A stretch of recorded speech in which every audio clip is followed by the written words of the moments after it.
I can say without a doubt that the most advanced yoga I have ever done is raising children. And I used to wrap my legs behind my head every morning before coffee. My name is Sarah Ezrin. I'm a writer, yoga teacher, content creator, and the mom to 2 young boys. I recently wrote the book, The Yoga of Parenting, 10 yoga-based practices to help you stay grounded, connect with your kids, and be kind to yourself. One of the highlights of this journey has been sitting down with parents from all around the world to hear how yoga has informed their parenting.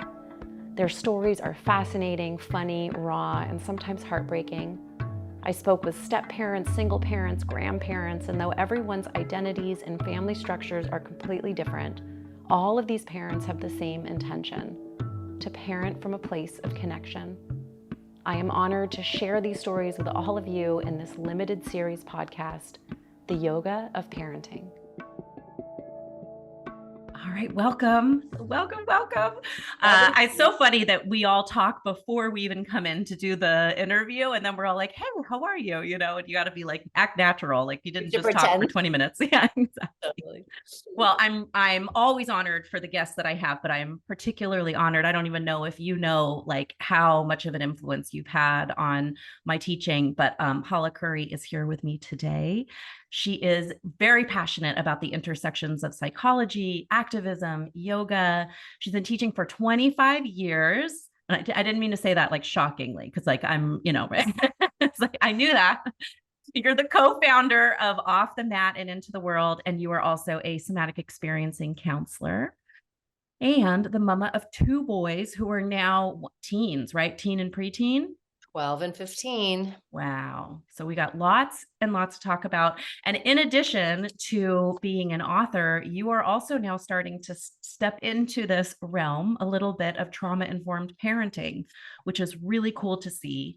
And I'm excited to talk to you more about that in just a moment. But I just wanted to tell you real quick. So when I first decided to leave the movie industry, to teach, somebody said to me, in a perfect world, what would you do? And you were my model. I said, I would want to teach and go back to school for psychology.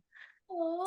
So, and I had come to your classes at Exhale. I was like following what you did. And, I started at Pepperdine for a semester. That's about as far as I got. But you've always been this kind of like invisible force. And I know I don't get to see you a lot in person, but I follow you from afar, and I'm a huge supporter. Oh, thank you so much. That means so much coming from somebody like you. I'm honored. Well, I want to hear about, obviously there's different phases, and I'm sure we could go back and talk about, when the boys are younger, but I am curious, as a trauma-informed, trained, counselor, you've done all the somatic experiencing, you have your master's. How has that informed your parenting at this point? How has it been a detriment to your parenting? Such a great question. I mean, it's been such a support. I often think like, how do people who do not have multiple psychology degrees parent? Like, it gives me so much empathy for people who have not like dedicated their life to figuring out how human beings work, because, I think for the most part, it's been a benefit, although definitely there's places where it's been a detriment. So much of parenting is holding space for these psyches to grow, these bodies, minds, and hearts to grow. And I think that like without the information I had about developmental psychology, about trauma, I would have been even more overwhelmed with parenting. I think the hardest part for me was that like, I often say like my experience of parenting is it's like planting lots of seeds, but it takes a while to see that they've even sprouted, and it can feel like you're doing nothing, right? So there were days, especially when they were little, when I was like, really, like, I think I've completely failed at this project of parenting, because I see zero evidence that anything is working. And then you like see a sprout, right? And then you see, and it's definitely not a linear journey, but I will say that my older son is 15 and a half. And I feel like my garden is starting to blossom, and I'm starting to see the fruits of my labor in a way that weren't as evident when they were younger. And clearly I have one data point here, so I don't know that this is, everybody's experience, but it has been really like last night was an interesting night. We got home, we went out to dinner, and I like suddenly have discovered Instagram reels, which are very, very addictive. That's very addictive. And I spent 30 minutes scrolling Instagram at like 10 o'clock last night. And then my son, my 15-year-old comes down, he goes, I just meditated for 30 minutes. And I was like, the universe is upside down right now. I said, I've been scrolling Instagram for 30 minutes. And he goes, I got to 87 breaths, mom. And Oh, like, I want to try like an 8-hour meditate. Like, and I was like, what is happening in the world right now? So I'm actually, you're catching me on a really good parenting day where I feel like a very good parent, and talk to me in 2 hours and it'll be the opposite. But 100% like my training and my studies, I feel like gave me some really tangible tools for my parenting. But they also kind of gave me an ego of like, well, I've got to be this amazing parent because I have all these tools. And for all the times that I like fucked it up or yelled or like didn't do the right thing, I think I also probably beat myself up more than like the average person who didn't have this particular kind of training. can we go back a little bit? Because I'm curious, and obviously without giving away anything, and you protect your boy's privacy and as it is, but what would be an example of a seed that you planted that you were hoping may have sprouted earlier that perhaps you're seeing now or didn't? Because I loved the visualization of that, but I'm also like so curious, like tangibly, what would be an example? Yeah. Well, I think I've always tried to raise my kids with this idea that we have parts of us that like we don't understand or we're uncomfortable with. Like when they were little, it might look like you know, you hit your brother, right? Like, and then being able to be like, you were really mad and you didn't want your brother to like mess up your Legos. And so you did this thing that now you maybe feel ashamed or bad of. But the more that we know that we're mad, we know how it feels in our body, then we can find ways to express it in ways that are healthy, right? So planting these seeds about this like metacognition or understanding that, there's a whole committee inside of ourselves. And then like my older son, who's a very intense person, that, the way it evolved was like, first he'd hit his brother and we'd have a conversation. And I tell this story a lot. One day he said to me, well, mom, my body told me to hit him. Like you tell me to listen to my body. And I was like, actually, your body also tells you like the wrong thing.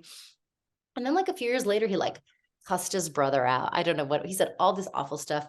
And I was like, Sebastian, like, what was that all about? He goes, well, mom, I didn't hit him. I was like, oh, so this was like a conscious, and even now, this idea of wanting meditation, this idea that he wants to be in relationship with himself, right? And his mind. He has a very, very active mind. He says, mom, within the span of 20 minutes, my mind has done a million things. And all the wisdom traditions say meditation, right? And I've bought him all these various books. They're all like piling up dust. Like he uses one to hold the corner of his desk up. Like Literally, that's literally his desk was wobbly and the meditation book was there. But now I'm seeing him in his own way, picking up books, listening to podcasts, and trying stuff out. So like I think that's one seed that I can sort of trace, right? This seed of know yourself and do practices that allow you to regulate your body and your mind so that you can feel balanced and joyful and happy and all the things. I mean, for parents that are listening to this, my child still cannot walk down the stairs without his phone in his hand. So do not have some idea that I have a 15-year-old who sits and meditates. He's mostly on his phone and I'm yelling at him about it. So I just really want to be careful to not paint this like picture, and he meditated for 20 minutes yesterday, right? It's yes and, right? Isn't that life? It's I think I did the same thing this morning. I meditated, then I was on my phone. So, it's all we can do. But definitely for the parents that are listening, that are probably quite curious, especially the parents of small children, those early days. And I know I wanted to talk about the teen years, but I'm just so fascinated about planting the seeds of mindfulness and all of this. In addition to discussion, what were other ways did you encourage them to go to classes? Were they coming to retreats with you? How involved were they? Because I remember when you did your trauma-informed parenting workshop, you posted a picture of you, and I don't remember which one it was, one of your boys, but you were in the yoga room and you're like, this is what all the yogis think that your parenting is going to look like, where they're just calmly there while we're doing our practice. And that's not it. So I'm wondering, like in those earlier days, or even, the later childhood years, what it looked like, were you just modeling, we talk about in Al-Anon, like attraction, not promotion. Were you modeling, or were you asking them to come to classes? Oh, they 100% would not come to class. I mean, I would bring them to class just because if I didn't have a babysitter, and they would terrorize the students by like, I still remember my younger would build block mountains, and like I'm trying to teach yoga and he's like balancing on blocks and falling over. So no, did not, they came logistically sometimes to retreats that I taught, but no, there was no teaching. It was all modeling. And then when they got old enough where I could be like, do you want to try yoga? They were like, no way, like allergic to it. And so many people ask me like, do your kids do yoga? I'm like, no, they won't do it because I do it. Like they're allergic to it. And I've met some people whose kids practice yoga with them. 100% not mine. And at the beginning of the pandemic, I was like, I'm going to teach you all yoga. They were like, fine. I was screaming at them. I was like, oh my God, I've never taught a worse yoga class in my whole life. They were triggering me so much because so no, they've never taken a yoga class with me. They've never asked for yoga. It's for me, all in the modeling. I just have to tell this story really quickly because it's not my sons yet, because they are not of the age where, now they're very into it, 3.5 and 1. So they're just like rolling around on the floor. But the one yoga class where I lost my shit, and I'm just going to say it because it's our podcast, was when my dad, my brother, and my husband all came. And my husband had never taken a class of mine before. And my dad, it was a 2-3, and my dad is like not very well in shape. And he had a little sweatband around his wrist. And every time, instead of taking a break, he would stand up and he'd do like laps around his mat and then be dabbing his forehead. My brother was like moaning in breathing, like so loud. I don't even remember what Ben was doing, because at a certain point I had to put blinders on, and I was like, Dad, and I'm like starting to yell at them, and I just like had to ignore them and let them fly away, because it is very difficult to teach your family. So anyone who's trying and struggling, please know you are not alone. It's they're not meant to be our students. I don't know. I mean, maybe that's a question for you. Like, do you think that we're meant to be? I mean, it's interesting because my husband did take my yoga classes for a while, which was amazing. But my first husband, who was like my high school sweetheart, like he said to me, he's like, I don't want to hear you telling me what to do. I was like, fair enough. I was surprised that my current husband, didn't get annoyed at me. I think now he'd probably be annoyed to take my class. That's amazing. I love that. So let's go back to you were saying you were extra hard on yourselves because you have these expectations. I mean, and your situation is a little more unique perhaps than those of us that are, simply 500-hour trained or have been teaching for some time, because you do have that background of psychology and you are so well trained in all of that. But I think it's extremely relatable that people that teach yoga or practice yoga have this expectation that, like, exactly what we're saying, they're going to come home. Let's do it the reverse. Their kids aren't even in their classes. Their kids are just in the kitchen. And yet they continue to react. So what were some ways you can catch yourself when you're in that place? And what are some kind things you say? Well, it's interesting because I used to joke that like yoga teachers, and I wrote a blog about it a long time. It was like, if you're a yoga teacher, admit it, you're neurotic and controlling, right? It's my favorite. I share it all the time. It's the best title of any blog that's ever been written. And I continue to share that to people. I'm like, you have to admit, we're all the shoemaker's children, right?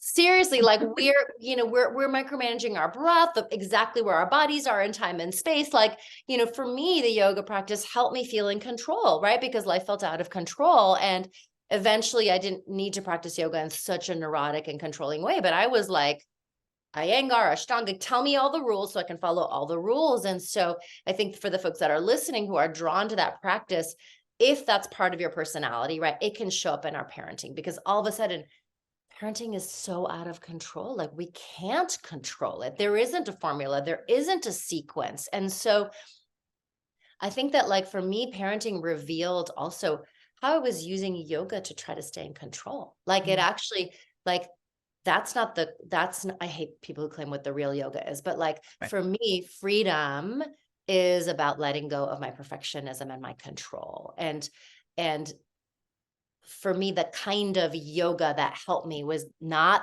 the very specific, precise, strict yoga that didn't make it worse. It just transferred my neuroticism into something else, right? But parenting can challenge our whole sense of being able to be in control. And so it might even ask us to re-examine what we use our yoga practice for. Are we actually using it for liberation, or are we using it for control? And no judgment, because I think we have to feel a certain amount of control to let go enough to feel what our authentic self is going to be like. And then how do we use those tools to be able to like stand in the face of the discomfort and overwhelm of parenting and be discerning enough to know, when does my kid need, instruction or containment or whatever? And when do I need to just let them be? Like so much of the conversation around parenting, especially as kids get older, is when are we intervening and when are we letting them fall and then get up? And our practice, I mean, this is why I love in your book, is like you're helping us connect our practice to that inquiry, because we have to know what's happening inside of ourselves. And I think that those of us, who have a practice of yoga or whatever, who feel like, yeah, we kind of have our shit together, like we're figuring it out, parenting will blast that all away. 100%. Well, I had a very similar journey, right? Where I was also, obsessively dedicated to my Ashtanga practice to the point that it was starting to get, so I wrote a blog that was why I had to break up with Ashtanga yoga. I love that. Which is like, but it went into that, and it was, it became where it was controlling every aspect of my life. It influenced what I was eating. It influenced the time I woke up in the morning, the time I went to sleep.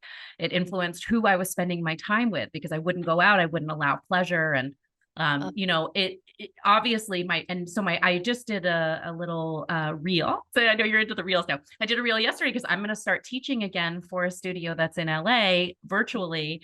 And I realized that's not my practice anymore.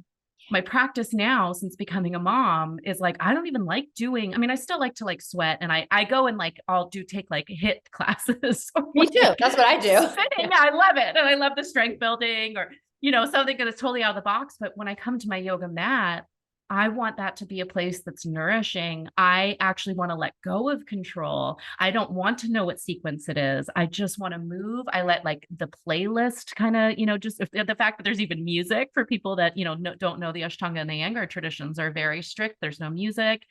And it's a totally different world. And so I had made a video to people saying like, okay, I know you took my classes 10 years ago, but Right. it's going to be very different if you take my classes again, and next week when we start again. And I really do think parenting is what shifted that.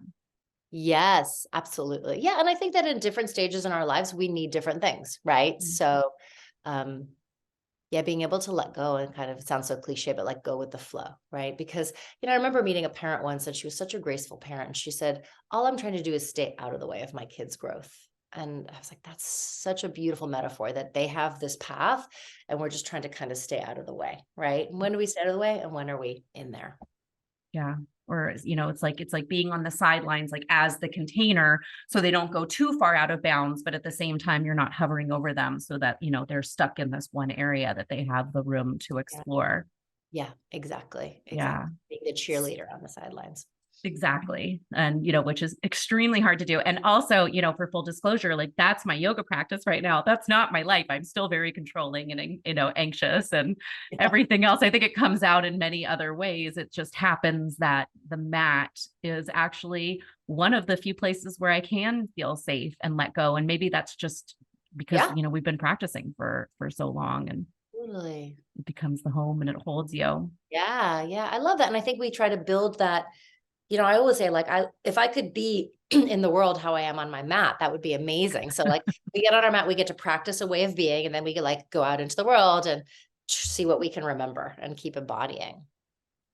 So I want to talk a little bit more about the trauma-informed parenting. And I got to take your workshop, and I know another one's coming up. It probably won't be happening when this podcast is out yet, but are there recordings that people can get later? Okay, cool. Absolutely. So when we share your website, and we'll put that all in like the show notes, I'm laughing at myself because this is like literally my second time doing my own, but I will put all of that in there, and I highly recommend people take. But one of the things I wanted to ask you is when we talk about trauma-informed parenting, because we talked a little bit about both in your workshop, are you referring more to the parent's history of trauma potentially, or the children's experience of trauma, or is it a little bit of both? And yeah, how would Yeah, you it's so define that? interesting because I've been like, do I need to change the title of that? Because it can be confusing. And it really is a little bit of both. I mean, for me, understanding trauma is really about just understanding humans, right? And part of me wants to get rid of that word, but I think that it's an important word. So it's both reflecting on our own trauma history, because that's going to impact how we parent, or just even our own ways that we manage stress. And then I think a lot of parents are worried that their kids have trauma, whether it's kids that have dealt with big traumatic events, all kids who've dealt with COVID, right? And even like the internet is kind of a trauma, right? Like that, my definition of trauma is that it's anything that overwhelms our capacity to cope and respond. And so clearly a global pandemic can be traumatic, but I also think that like the amount of input children are getting can be really overwhelming. And so this might not be as relevant for parents of young kids, but I do know more and more now younger kids are being handed a phone or whatever. So it is creeping into the lives of younger kids. And it can be overwhelming. So, I think that because my training and understanding trauma and resilience and healing helped me so much, that's sort of my framing of, if we understand this stuff, it can give us an understanding of our own humanity, our own tendencies, as well as those of our kids. I mean, let's talk about teenagers right now, because I think there was a New York Times article, or there was, I think it was New York Times in any way, we can look it up, put that in later too, which was that teenagers are not all right now.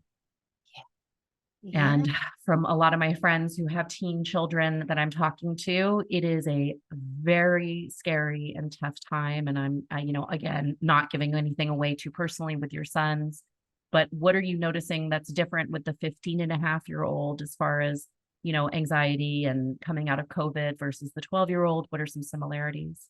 Yeah, it's really hard to compare them because they're so different. They're so different from each other, right? So, but I work in schools and I work with teachers who are working with middle schoolers and elementary school kids. So I think when I talk to teachers, and I love talking to teachers because they're seeing the same age group every year over and over again, so they can really identify trends. And they are reporting the kids there's a little bit more anxiety, but also developmentally, kids are just kind of behind because they missed 2 years of socialization. So they're just sort of catching up, and parents are really anxious. And so parents are parenting in a way that is a little overprotective, a little too hovering, for good reason, right? And so that combination of kids maybe being developmentally a little bit behind and confused and dealing with big emotions, with parents that are also potentially a little too quick to try to get kids out of uncomfortable situations. And then kids don't have a chance to build that grit. So like, I know that my younger kid actually developed an anxiety disorder in the midst of the pandemic. And that was like crushing to my ego. Like, I just wrote a book on anxiety, like what the hell? But for him, he had sort of all these sort of tendencies towards separation anxiety, and then 2 years of not having to confront it, like no sleepovers, no birthday parties, no class trips, no sort of way that life would have naturally had him confront separation. So 2 years of none of that. And then bam, it just hits him, right? Stops being able to go to school, has a panic attack on a class trip, right? And that was almost like the circumstance of like being in a home that was like too safe and too consistent. He never had to like deal with difficulty in that way. Actually delayed it for him, So I think that there's like, in a lot of households, mental health issues that were like, they were always sort of percolating, kind of got lit on fire.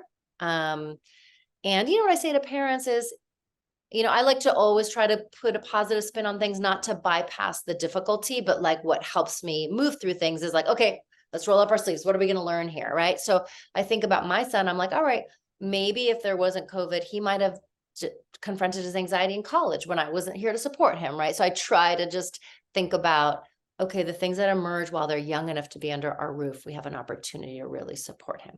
And I want to say he just graduated CBT therapy. He just went on a class trip successfully. He's thriving. Like, he's worked so hard on his mental health, right? So I have seen some households where that's emerging.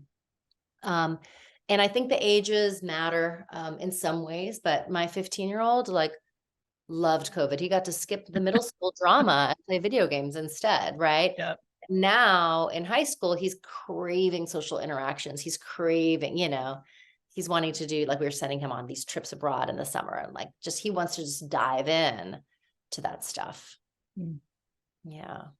Yeah, I mean, I think, and I have a toddler, so, and, my 1-year-old wasn't born yet, but it's, I think we forget sometimes as issues come up, and I see he, is quite anxious, and there is a lot there, and, certain social, obviously they're learning. I feel bad because it's like a 3.5-year-old, and like, they're learning their social development, but at the same time, I do see it. I see it in his preschool class. I know his preschool teachers tell me as well, that there are certain things that are a little less age appropriate, things they maybe had done when they were younger, and just watching that, and, seeing the development. So I can only imagine with teenagers, especially, in such a significant time in their life when socializing and friendships are key to development. Yeah. And having that taken away and then, thrown back into the midst of that. And I think the social media is Yeah. huge, and that is a little bit gendered in how it impacts kids. And my 15-year-old said to me the other day, he's like, I feel like there's all these things I should be doing better. Like, I see on TikTok, like skincare regime, I should have a better one. And then like a better work. He's like, and he's so smart. He's like, everything is sold to us. Like, if you just did this one thing, everything would be better. So he's like, I have a list of things I should be doing better, and he's really into working out. And he's like, he has some acne. And I love that he's able to see it and not necessarily take it to heart, right? But I think about kids who don't have that, right? And they're being flooded with all these messages about whatever their bodies, or, there's even like a person who talks about colleges and who's like, this person had a perfect GPA and wrote a book and started a business, and they did not get into their college of their choice. And I said to him, don't follow this person. They're trying to sell, they're trying to scare you, right? So I'm overwhelmed by all this messaging, right? And so these, and then the younger kids, like being exposed to porn, being exposed to all this other stuff. So, my kids talk to me about everything. And so what I say to parents is, you just need your kids to talk to you, because we can put all the controls on, we can have all the rules. There's always going to be the kid that knows how to get around them. And we don't know what our kids are exposed to. Even if your kid doesn't have a phone or doesn't get it, right? And so this is the other seed I've planted, is like, my kids know they can talk to me about anything. Mm. We've talked about sex, and we've talked about porn, and we talk about drugs, fentanyl. Like, for parents of teens and tweens, like, you might not be at the stage yet, but like, we're dealing with like kids dropping dead from fentanyl, so everything feels really high stakes. And so I'm like, oh, I'm so glad you wrote your book, because I think it's the parents that are probably more anxious, because it does feel like the stakes are higher for parents right now. And so, I have had to say to my kids, like, you don't get to experiment with drugs the ways that I did. You can't just like get something from a friend. Like, those days are over.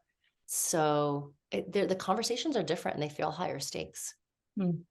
I appreciate you bringing that up, because, we have a big fentanyl crisis here in Marin County. I'm in the Bay Area. I'm just outside of San Francisco. And my husband and I talk about it all the time, because both of us have drug histories, and my parents have, it's like, hence the Al-Anon mentioned earlier. We've got a whole slew of it. And, I also have people in my life, not super close to me, people who are still also experimenting, and like, what they're doing to protect themselves. And I just can't, these are 40-year-olds, I can't imagine like being a 15-year-old. I just don't know if I would have had the wherewithal, to do that. And it's really scary. I appreciate that you're having those open and honest conversations, because I do hope, that would be my goal. Obviously, like knocking on wood, that we all get to live that long, and we get to, that place. But I would assume like that would be our style too, is just to like have it out in the open, to have the discussions about it, so that you are the safe space for them to always come back to and to check in on. Yeah. And that is something that is really flourishing now, especially with my younger, where he's like telling me really difficult, uncomfortable things. And then we even joke about it. He's like, I know, Mom, if I'm going to ever watch porn, it should be feminist porn, and everybody should have hair, so it's like it's not a heavy topic, and that's really like, because we've been talking about it, since he was like 11, you know, like just very light, very light, very light. And now that it's actually a real present, we have a language and a way we talk about it, you know? Mm. Yeah. What's feminist porn? Is that just like I have where a like joke. Well, I got a really good tip from a mom friend of mine as her children were starting to get curious about sex, and she knew like they were going to start to Google stuff, you know? Yeah. And so she said, you know, I want to buy beautiful books of like erotica and like have them in the house. They can go like back in the day when I was a kid, if I wanted to look at anything, I had to go like sneak in and like find my dad's Playboy magazines or whatever. Yeah. Like now they can hit a button and it's like everything is in front of them. So I've been sort of like following her guidance, and I reached out to a few friends once and I was like, I don't even know where to find conscious erotica, blah, blah, blah. And one of my friends who's gay, she's married to a woman, and she's like, here's a list that our sex therapist. So I like, it's like the feminist, our joke was like, it's like the feminist porn, like made by women, like conscious, you know? That's So amazing. I was like, I'm going to save this. And somehow, I don't know how I would get those links to my children, because there's nothing more awkward than like your mother supplying you with your porn, you know? Do you watch that show Sex Education on Netflix? Oh, it's so good. And I It's told my so kids, good. you need to watch this show, you know? Yeah. And so, of course, because I told them, but I think they've each watched a few episodes. But I'm like, that's the show. It's like great sex scenes, great messaging. It's the best.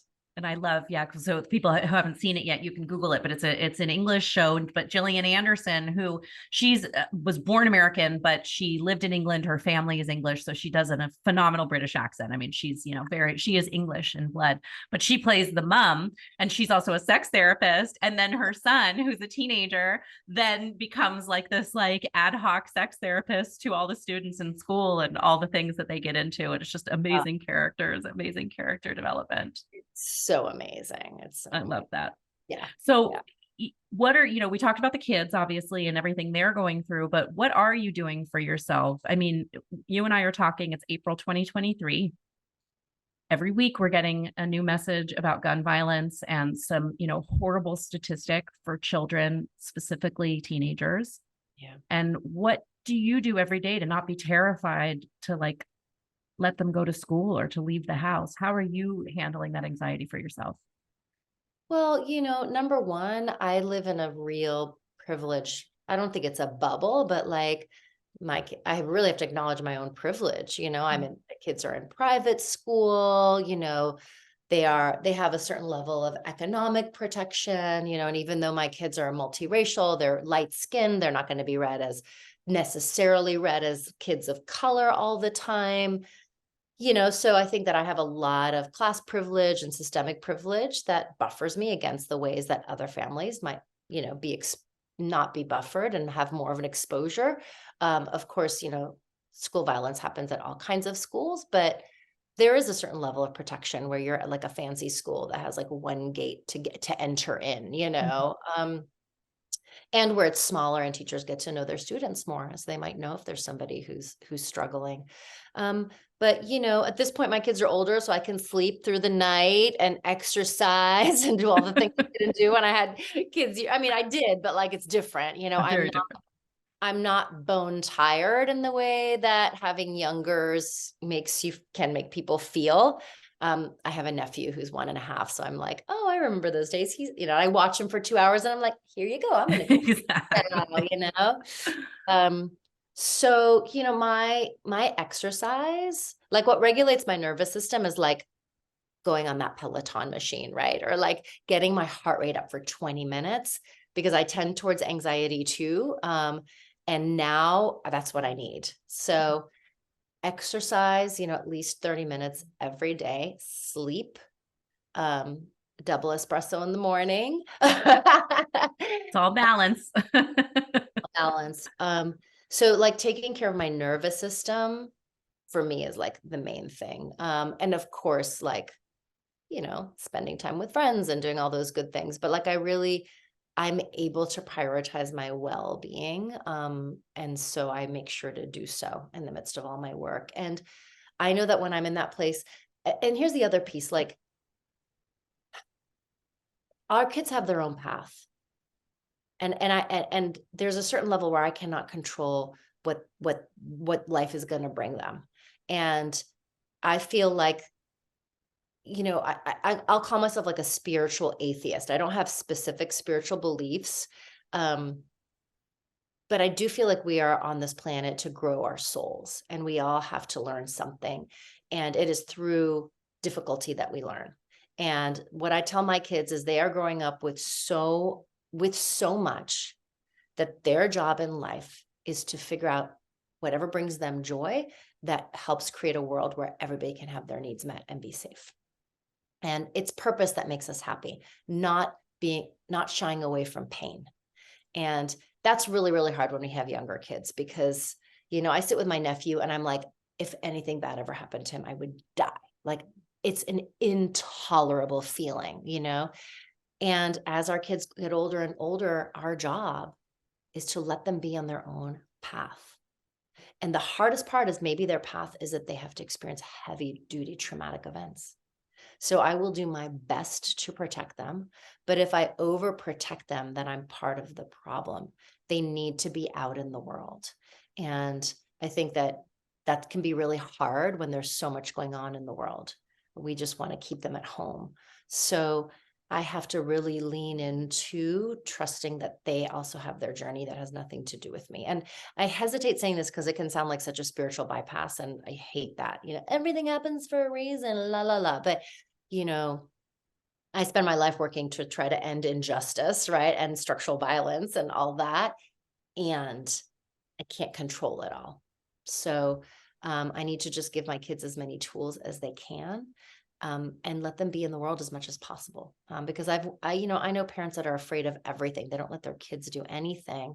And there are some trends showing that we're like, we don't, like, the kids are basically imprisoned in the home, you know, like my 12-year-old, like when he was this year at 12, he rides his bike 3 miles to the mall, you know, locks it up, walks around and rides his bike back, you know, and then he has peers whose parents won't let them even walk around in that mall alone because they like saw a homeless person there. Right. So, and I also have boys, which are going to be, they're read as boys. They're read, you know, again, they're read as, like, they're not necessarily, they're racially ambiguous. So there's also a gun, but, you know, my friends who are parents of Black boys, a lot of them were aligned. They're like, we need our kids out in the world, even though, again, there's an extra target on their back. Right. So, long answer to your question. No, it's a beautiful answer, and it's so powerful, and I think really important to hear. And like, you know, so like, can you define spiritual bypassing for the people that don't know it? Because obviously, like, you know, people are going to be listening to this, and here I am nodding, but, you know, like, explain in your words what you see spiritual bypassing as. Yeah, I think it's when we are trying to skip over difficult feelings or difficult realities and get to some pretty message that allows us to not confront difficulty.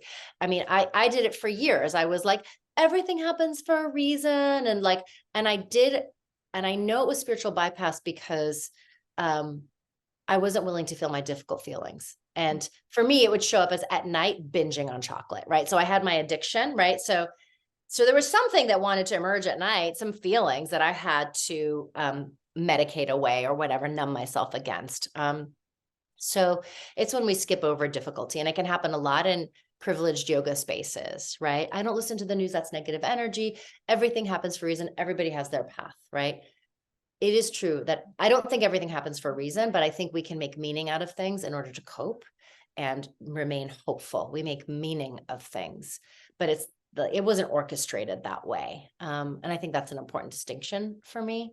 So it's about, like, are we able to be like, let our hearts break to like the pain and suffering in the world and our true fear, and be able to make meaning out of it and maintain hope and joy.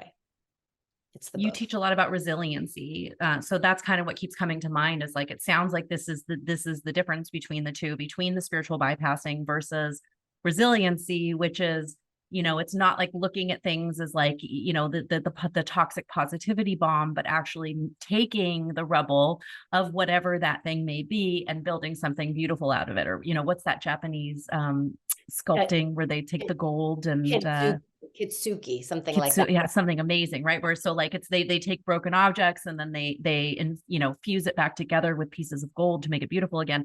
To me, what you're saying sounds a little bit more like resiliency. Is that Would that be Yeah. accurate? Yeah. Like resilience is our capacity to get through difficult things, to feel like we can get through difficult things, and our capacity to grow on the other side of difficulty or trauma. Right.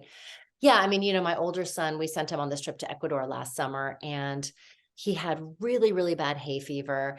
And, he went and he tried drinking for the first time. And so he said he came home, he was at a homestay, and he threw up and he was so thirsty and there was no water. So he drank tap water in a village in Ecuador, right? So he had really bad traveler's diarrhea, hay fever, and then he got COVID, right? So he was so sick. And he said, Mom, we were flying to the Galapagos Island. He goes, I was so sick. And I remembered you telling me about some person who cured her cancer by imagining Pac-Man eating the cancer or something. It was some story I told them when I was a kid so I could have them imagine things in their bodies. Another seed planting, right? Mm. Some story I told them. He goes, Mom, I was on that plane just imagining Pac-Man eating. All my stomach ache, and it was a really hard experience for him. And he was so empowered on the other side. He wrote an essay for school about how he had to have compassion for himself and love for himself to get through that difficulty, and that he still had an amazing trip, And it's he didn't let me know all that was going on. I would have probably flown to Ecuador to save him from it, right? But that's, he had the tools, right, to have this difficult experience, right? And get through it. Mm. And now he's life feels even more joyful. There's less he's afraid of, right? There's this interesting data point I often share with people. This comes out of Stanford and Kelly McGonigal, who wrote a great book called The Upside of Stress. And they did this research where they asked people about how many traumatic events they had and then how anxious or depressed they were. And what they found, the results were this U curve where people that had very little trauma were highly anxious and depressed. And then the curve goes down and there's this optimal zone where just the right amount of trauma and you're good. Mm. And too much trauma, you're very anxious and depressed, right? But we need to get through a difficult experience to not be afraid of future difficult experiences. Right. And that's part of what resilience is. Mm. And I think that's, one of the harder parts of our job as parents is that sitting back, the allowing, the knowing, what is the right amount of little T trauma that they should experience versus, when do you know when it is time to step in? I guess you just have to do it play by play and kid by kid and moment by moment. But, it is such a dance of it just makes me think of my 1-year-old who's cruising around and, it's when do I come in to grab him? When do I let him fall? And yeah, it's just that constant dance. And that's where your book and these practices of reflecting, because a lot of people say, well, I just have to trust my intuition. Heck no. If you've never had a kid and you're not growing up in a community surrounded by other parents and kids, it's hard to know what's my intuition and what's just my own fear. Right. Mm. And and it's been very interesting being around my nephew who's 1.5, because I'm reflecting on with him, I have a much higher tolerance to let him fall or, and I love that because when he's with me, of course I'm keeping him safe, but I'm going to challenge him a little bit more than my sister might, because she's going to want to rescue him right away. Right. And so, I kind of wish back then, because I was very attachment parenting, nursed them till they were 2.5. They slept in my bed. I never did the cry it out thing. I was that's trauma, and I look back and I'm I wish somebody would have let me know that they can be uncomfortable a little bit more. They would have learned to sleep. My 12-year-old still can't sleep, and I'm he could have cried for 5 minutes. It's highly likely he would have just fallen asleep, but I didn't do it, and it was the one thing I said to my sister. I said, you're going to do what you need to do. Nobody's intuition is to let their baby cry. It all feels like child abuse. I said, for me, it's the one thing I wish I would have tried, because my husband has health issues from not sleeping. It wrecked us. Mm. And her baby learned to sleep in 3 days, and he's the happiest child I've ever met. Right. So I'm not here to be giving parenting advice necessarily, but gently being able to say to my sister, you and I are alike. We tend to be anxious. We're not going to let our babies cry, and I'm a trauma therapist. So I got to use my education against it. We need to be there to meet their needs. Right. And when I look back at my parenting when they were little, if I could say anything to myself, would be let them be a little bit more uncomfortable. Mm. Because I'm really good at the comfort part. That's like my superpower, you know? There's one more story I tell that I think might be useful to your listeners. Please, yeah. We were in Costa Rica, and I think the kids must have been like 1.5 and 3.5. And we were driving back from some excursion, and we were on this really, really bumpy road, and they were really tired. And of course, like I wanted them to sleep. So I sat in the back seat and I like contorted my whole body so that they would be comfortable. Right. And they both fell asleep on me, but I was like, it was so uncomfortable. And we got to a certain point in the ride where my friend had been driving. She needed to get out and I needed to drive. And so then I like let them go, and I'm driving and they're bouncing around and they're still asleep. Like I didn't need to, that it was so symbolic. Like I would always contort myself to make them comfortable. And there they were bouncing around still asleep. And the truth is, even if they had woken up, it would have been fine. But that's the one note I would give myself, is let them be a little bit more uncomfortable. But it was my own inability to tolerate my own discomfort Right. with their discomfort. It wasn't about them. It was about my discomfort at the time. I mean, that's ultimately what it is, right? It's like there's so much of that in relationships is our response or reaction to what the other person is doing. And it's like, even in setting boundaries, that's what it is. It's my ability to withstand the discomfort of someone else's disappointment. But it's not about them being upset. It's like, I have to make this choice for myself. And then how do I then, take care of myself? And as parents, it gets really messy, because you assume that you're supposed to be deeply enmeshed, or, we're sold these, stories, or, literal Instagram stories, where we see parents with their babies everywhere. And, I remember when I first started doing yoga, Allie Hamilton was one of my main teachers. And I know, Allie, and she would come and like be like nursing her baby while she was teaching. I'm like, that is not the experience that we had over here. Like there's one kid that I can do yoga around, and the other one is like, will not even let me look at a yoga mat, before he starts to lose it. And that's okay. And like, that's what we're working on, is like, I'll be on my yoga mat and he'll be playing with his stuff, and he'll come over and want me, and, and I'll have to dictate like, I mean, because it's the same reason my dog, I think too, like the dog wants to come play, but it is allowing him to be uncomfortable in that moment so that I can take care of myself, so that I can then take care of him. Right. It's like, it's always that lead up. Yeah.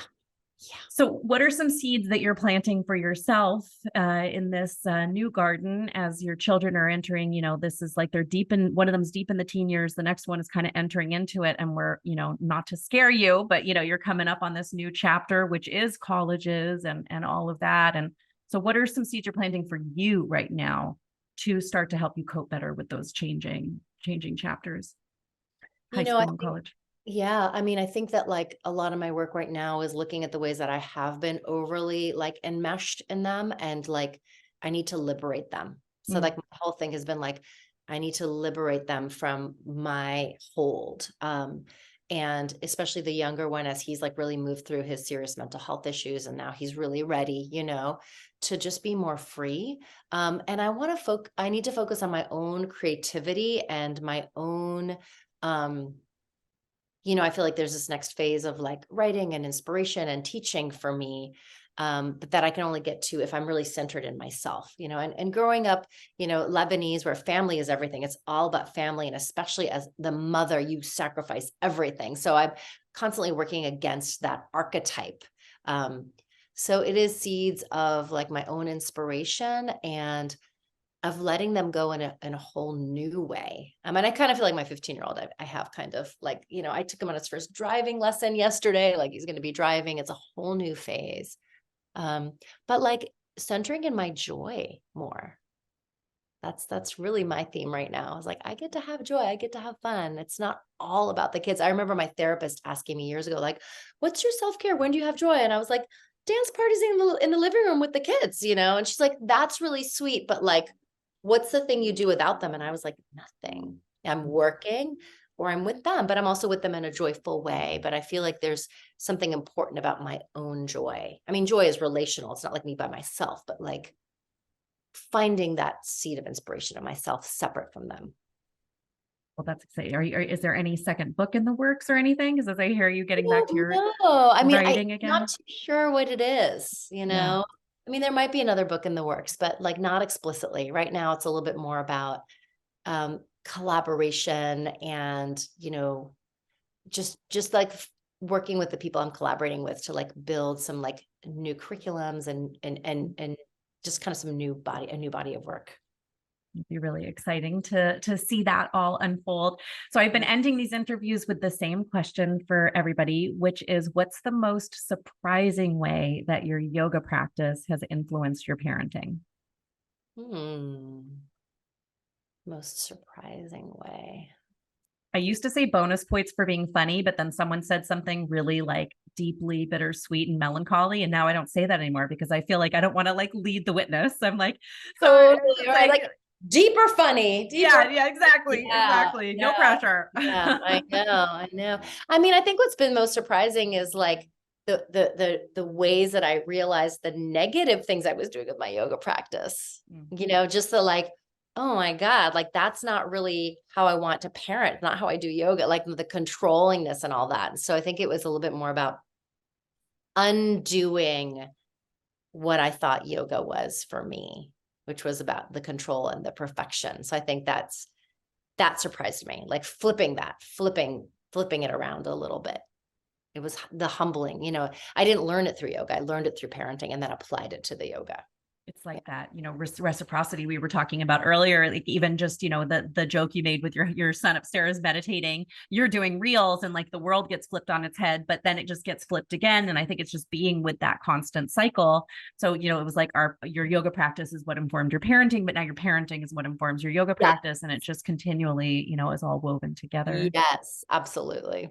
Well, I'm so grateful to have you here. I know we went a couple minutes over, but will you please share where everybody can find you? And then you'll send me links and everything, and I will put them in the show notes. Yes. Thank you. On my website, my name, halakhouri.com. They can find all the things there and the membership community I have and the book and all that. So, and I'm so excited for you and your book, and I have your book right here. You were like my little publicist today. Like you're like, and then in chapter 5, and I just was so thank you. Thank you very much. But I will say that Hala wrote one of the blurbs. So, if you do get the book, then you get to read one of her amazing quotes. And I so appreciate you. And I said it to you before we started, which was that, when I wrote my proposal and they were like, you have to like, you plan it all out. Like, who are you going to send it to? And you were like top of my list for sure, Mama. So I'm just so grateful to be sitting here with you, and thank you for your time. Thank you for everybody that tuned in with us today, and just everyone have a wonderful, wonderful day. I hope you enjoyed this episode of the Yoga of Parenting. Everything we discussed will be found in our show notes. You can purchase a copy of the Yoga of Parenting book anywhere books are sold. And please remember to subscribe, rate, and share these episodes so we can get all this wisdom to as many parents as possible. Follow me on Instagram at Sarah Ezrin Yoga, and the original music that you heard both at the beginning and just a moment ago is by the amazing Egeman Sonley. You can follow Ege on IG at Egesan, Egesan, and you can find all of his amazing music on Spotify. Big thanks to Kyle Rebar for being the best producer that there ever was, and big thanks to all of you for listening.